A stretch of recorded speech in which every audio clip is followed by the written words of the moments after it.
Oui, nga Edoui Plenel, reporter, journaliste, journaliste panneau reportage d'investigation matanjaka en Mediapart. Oui, mbola pira lavitra noho ny lainga ozy izy ny fianaky ny atao hoe opinion na ny faiseur d'opinion ankehitriny. Mbola pira lavitra noho ny lainga na ny lainga amin'ny vérité amin'ny information ny opinion ny olona mpanao faiseur d'opinion miparitaka amin'izao fotoana izao. Zay ny amin'ny ilany, zay ny amin'ny andalina. Fa mifanojo io zavatra io véhiculer ny intelligence artificielle. Sam Altman, PDG ny fantatsika tsara ny OpenAI, sady cofondateur ny amin'ny ilay momba ny ChatGPT, dia niteny hoe les super intelligence ozy izy dia avant 2033 dia hipetraka tsara millions de fois plus intelligent que l'intelligence humaine, ary amin'izay fotoana de 99% ny intelligence asa io de l'intelligence artificielle, de ny millième sisa no intelligence humaine. Ro zavatra anankiroa reo no nalasa ny saiko, mifanena amina carrefour kiokion-dalana izy roa reo. Zany hoe ireto faiseur d'opinion izay maniry ohatry ny anana izay tsy izy, ary tena dangereux lavitra ozy izy. Edoui Plenel, journaliste d'investigation de Mediapart,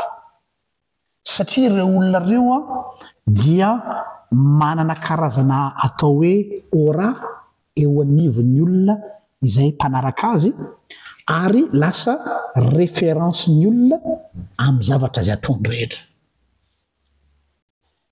Dia ireo olona reo mahay manararoatra mampiasa an'ity fitaovana maranitra ity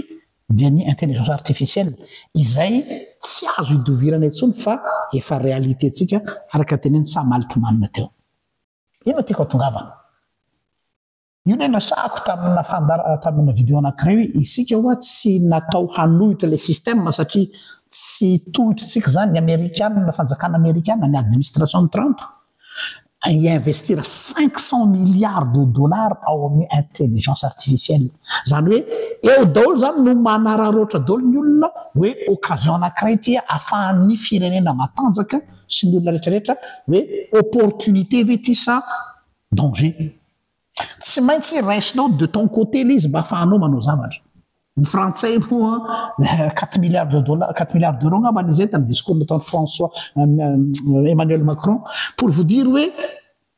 efa io le izy. Dia lasa ny saiko manoloana antsika fiangonana izay toujours à la traîne ozy ny vazaha. Everiko ngamba fa fieritseritra tia teny Jesosy teo amin'ny katoko faina ambin'ny folo andiny fahavalo ambin'ny folo. Le manao hoe ny zanaka zao tontolo zao mana-tsaina kokoa amin'ny karazany noho ny zanaky ny mazava. Zanaka zao tontolo zao mana-tsaina kokoa amin'ny karazany noho ny zanaky ny mazava.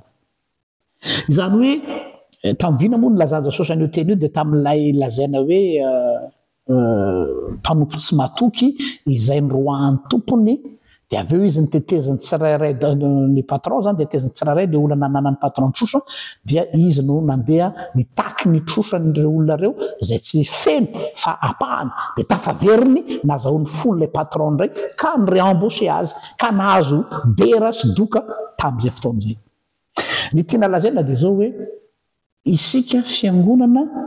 dia efa miteny aza manofitsony ianareo rahalahako mpiara-miasa amiko fa tsy manana intsony ny atao hoe monopole des idées. Rehefa tamin'ny andron'ny dadabe zany, tamin'ny moyen âge tsika no référence absolue. Fa isika zany amin'izao fotoana zao efa noyé tanteraka, ary efa lazaiko taminareo tao zao hoe ny référence ny olona ndray amin'izao fotoana zao dia reto faiseur d'opinion be dia be reto. Donc mila miova tanteraka ny stratégie d'évangélisation tsika. Tena lazaiko tsara raha vao tsy mahay manararoatra zao kiokion-dalana izao tsika dia tafiditra amin'ny atao hoe musée religieuse tsika zany hoe lasa tantara sisa raha mbola tavela amin'ilay fomba fiasa zay tsy hita naharatsy azy tam'zany fa am'izao fotoana zao tena miova fa mila miova famindra araky ny tenin'ny soratra masina hoe raha teren'ny olona andeha maily ray mandehana maily roa zany hoe mila mampitombo aingam-fanganam-pandeha satria taraikytsika inona no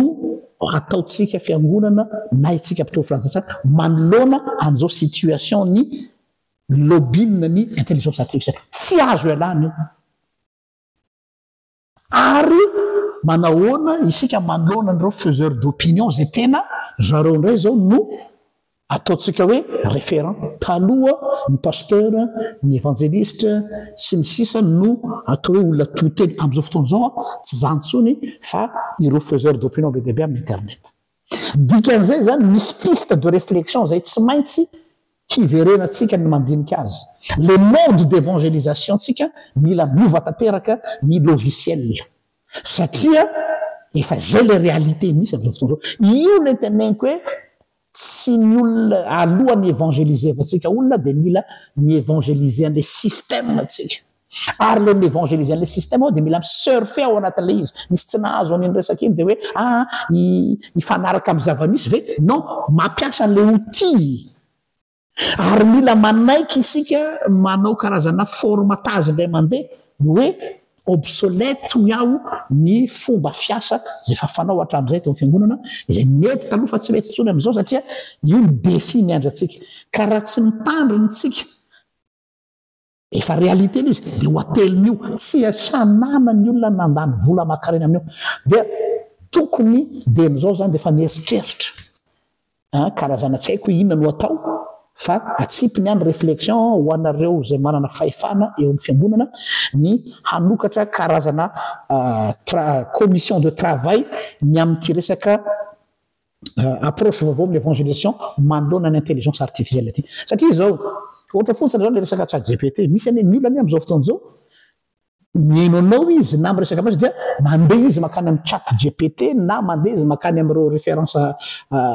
intelligence artificielle dia iny no lasa référence misy rehefa mahavita tsy ilaina tsony hoe raha ny atao direct eto hoe raha ny qualité ny toriteny ny fampianarana zay atao dadapasy mialatsiny fa raha tsy fiomanina mantamoaka tsy fouiller tsy chercher tsy d'actualité afaka miteny olona zay tsy mila pasteur tsony fa manana ny chat GPT ary efa nisy olona nanao fanoarana zany navita toriteny izy tiako terena amintsika hoe so dia mandromandro maninaretana tsika fa efa eo ambaravarana ny enjeu ny défi donc tsy fampitahorana ny ahy fa filazana zavatra misy ka dia ho tsaroanareo za teniko zao rehefa tonga ny fotoana hoe fa akory zay fa dia samy mandinika sy mieritreritra ny amin'izay zavatra zay zay miten'Andriamanitra tompoko